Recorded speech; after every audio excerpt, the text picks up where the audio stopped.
जी guys, आज हम बात करेंगे calculation of number of disc insulator for any transmission line. तो इसका मतलब ये है कि हमने देखना है कि किसी भी ट्रांसमिशन लाइन में हमने कितने नंबर ऑफ डिस्क लगाने हैं, उसकी क्या कैलकुलेशन है, किस तरह हम लगाते हैं। आप लोगों ने मुख्तलिफ लाइंस देखी होंगी, 11 kV, 33 kV, 66 kV। तो उसने उसमें आपने देखा होगा कि कुछ कुछ कुछ में ज़्यादा इंसुलेटर लगे होते हैं, कुछ में से कम लगे होते हैं। तो उसकी आइडेंटिफिकेशन करने के लिए भी हमें कैलकुलेशन की ज़रूरत होती है कि एक ट्रांसमिशन लाइन में कितने डिस्क लगे हुए हैं, जिससे हमें पहचान सकें कि वो कौन से केवी की लाइन है। तो स्टार्ट करते हैं टाइप ऑफ इंसुलेटर। तो आज हम जो बात कर रहे हैं कि डिस्क इंसुलेटर, उसके नाम से ही जाहिर है। तो हमें पता चल गया है कि टाइप ऑफ इंसुलेटर हम कौन सा इस्तेमाल करेंगे।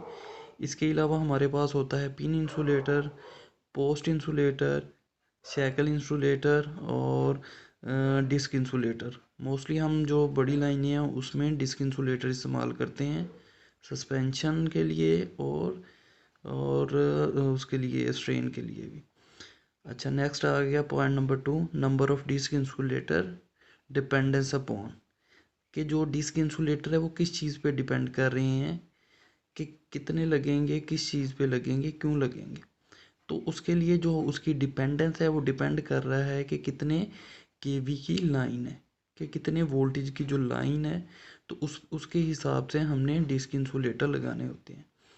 तो उस लिए हमने सबसे पहले देखना होता है कि जैसे हमने कोई लाइन इंस्टॉल करनी है, तो उससे पहले हमने उसकी कुछ कैलकुलेशनें करनी होती हैं कि अगर हमने 11 kV या 33 kV लाइन को इंस्टॉल करना है, तो हमें पता होना चाहिए कि हर टावर पे या पोल पे हमने कितने इंसुलेटर लगाने हैं। तो इधर आ गया जी calculation for amount of disc insulator. तो उसमें सबसे पहला जो फैक्टर है कि कैलकुलेशन ऑफ डिस इंसुलेटर में, कि हमने सबसे पहले देखना क्या है, सबसे पहले देखना है फैक्टर ऑफ सेफ्टी, जिसे हम एफ ओ एस भी कहते हैं। तो इसमें हमने सबसे पहले देखना होता है कि जो मैक्सिमम स्ट्रेस है उसे डिवाइड करना है वर्किंग स्ट्रेस पे। ये मोस्टली 1 के ऊपर ही आती है। तो उस हिसाब से हमने अगर 1 के ऊपर आ रही है तो उतने डिस्क को हमने प्लस कर देना है उसके साथ, बाकी इंसुलेटरों के साथ। तो कईयों में हम 2 भी लगा सकते हैं कि उसकी डबल स्ट्रेंथ है। उसके बाद हम नीचे आ गए हैं जी पॉइंट नंबर 2, वो है फेज़ वोल्टेज। हमें पता होना चाहिए कि एक फेज़ जो है, यानी रेड येलो ब्लू, किसी भी लाइन में अगर वो 3 फेज़ लाइन है तो उसमें 3 फेजेस होंगे और हर फेज़ पे कितना वोल्टेज आ रहा है उसका हमें पता होना चाहिए। कि हम एक लाइन पे हमने जो इंसुलेटर लगाने हैं, तो उसमें लाइन में वोल्टेज कितना है उस एक फेज़ में।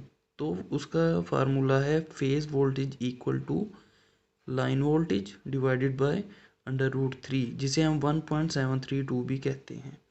तो ये इससे हमें एक फेज़ की वैल्यू पता चल जाएगी, उस हिसाब से हम इंसुलेटर लगा देंगे। नेक्स्ट है नंबर ऑफ डिस्क। ठीक है, अब नंबर ऑफ डिस्क हम किसी भी फेज़ पे तब लगाएंगे जब हमें पता होगा कि इतने लगाने से जो इंसुलेटर है वो बेस्ट परफॉर्म करेगा। तो उसके लिए हमें क्या है, number of disc equal to होता है फेज़ वोल्टेज यानी line voltage by √3 divided by disc voltage. तो अमूमन हमारे पास जो डिस्क वोल्टेज होता है वो 11 kV होता है। ये मैंने पहले ही निकाल के रखे हुए हैं ताकि आप लोगों का टाइम ज़्यादा स्पेंड ना हो। तो इसीलिए हमने जैसे अब 11 kV लाइन के लिए हमने डिस्क इंसुलेटर के नंबर निकालने हैं कि कितने लगेंगे। तो हमारे पास आ गया number of disc for 11 kV line. ठीक है, लाइन वोल्टेज हमारे पास कितने हैं 11 kV, divided by disc voltage कितने हैं वो मैंने बताया है कि जो अमूमन डिस्क यूज़ होती है वो 11 kV की ही होती है, इंटू 1.732।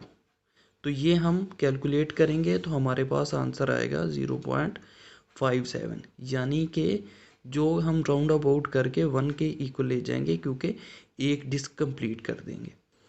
11 kV के लिए हमें एक डिस्क रिक्वायर है। ठीक है, और जहाँ हम देखेंगे कि अगर टोटल नंबर ऑफ डिस्क हम कितनी लगा सकते हैं 11 केवी में। आप लोगों ने देखा है आम जो पोल जा रहे होते हैं या टावर जा रहे होते हैं तो उनमें हम एक डिस्क ही लगाते हैं 11 केवी के लिए। लेकिन जहाँ सेफ्टी फैक्टर रिक्वायर होता है, यानी फैक्टर ऑफ सेफ्टी रिक्वायर हो, जैसे कि हम उधर से जंपर लगा रहे हैं या वो टावर उधर से डेड हो रहा है, यानी कि स्ट्रेस उस पर पड़ रही है, स्ट्रेन टावर आ रहा है, तो उसके साथ हम 1 को ऐड कर देंगे। सेफ्टी फैक्टर जो है उसमें 1 डिस्क प्लस जो कैलकुलेटेड डिस्क है उनको ऐड कर देंगे। तो इसकी रेंज है 1 से 2 हम डिस्क लगा सकते हैं 11 के भी लाइन में, depending upon the condition of their factor of safety.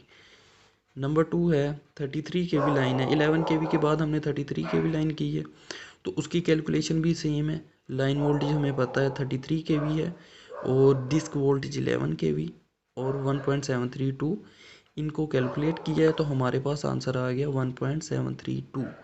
Mean round about करके हमने 2 डिस्क 33 केवी लाइन के लिए एलोकेट किए हैं और प्लस हमने फैक्टर ऑफ सेफ्टी ऐड किया है तो हमारी डिस्क होगी 3। तो 3 डिस्क हम लगा सकते हैं। सेफ्टी फैक्टर ऑफ सेफ्टी 2 भी हम कर सकते हैं, यानी कि 3 से 4 हम वो लगा सकते हैं disc for 33 kV depending upon the factor of safety. उसके बाद हमारी जो लाइन है मोस्टली 66 केवी है, तो इसमें हमने डिस्क इंसुलेटर निकालने हैं कि कितने लगेंगे ताकि उसी हिसाब से हम अपनी लाइन को डिज़ाइन करें।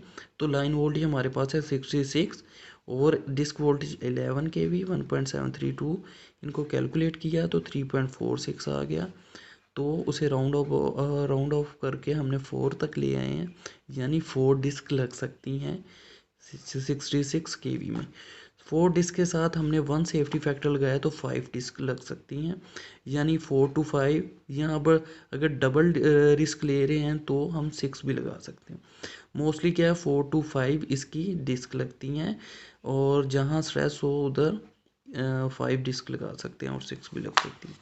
नंबर ऑफ डिस्क फॉर 132 केवी, तो 132 केवी के लिए उसने कहा कितनी डिस्क लगेंगी, तो लाइन वोल्टेज हमारे पास है 132 केवी डिवाइडेड बाय 11 है हमारा डिस्क वोल्टेज और मल्टीप्लाई कर रहा है 1.732 से।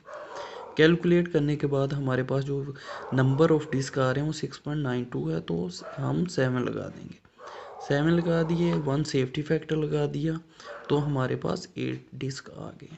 इसी तरह हमने जो दूसरी लाइन है यानी कि 220 380 400 केवी 500 केवी या 765 केवी होगी, तो उनकी भी हम कैलकुलेशन इसी हिसाब से करेंगे और उसी हिसाब से हम इंसुलेटर लाइन में लगाएंगे। कम लगाएंगे तो वो लाइन शॉर्ट हो जाएगी टावर बॉडी के साथ और ट्रिप कर जाएगी और अपना फंक्शन नहीं करेगी। इसीलिए हमने हर चीज़ को देख के कैलकुलेट डिस्क करनी है कितनी लगानी है, फिर फैक्टर ऑफ सेफ्टी भी लगाना है जहाँ पे जंपर वगैरह हैं, और इंसुलेटर उधर एक एक्स्ट्रा लगा देना है या कई जगह 2 भी लगा देंगे बड़ी लाइनों में, यानी कि आप 220 में या 400 केवी या 500 केवी में एक से ज़्यादा भी फैक्टर ऑफ सेफ्टी लगाएंगे। तो जी गाइस ये आज का टॉपिक था कि हमने कैसे कैलकुलेट करना है कि कितनी डिस्क लगेंगी किसी भी लाइन में टावर पे ताकि वो बॉडी शॉर्ट ना हो सके और जो हमारी लाइन है प्रॉपर तरीके से काम करे। आपको अच्छी लगी होगी, शुक्रिया।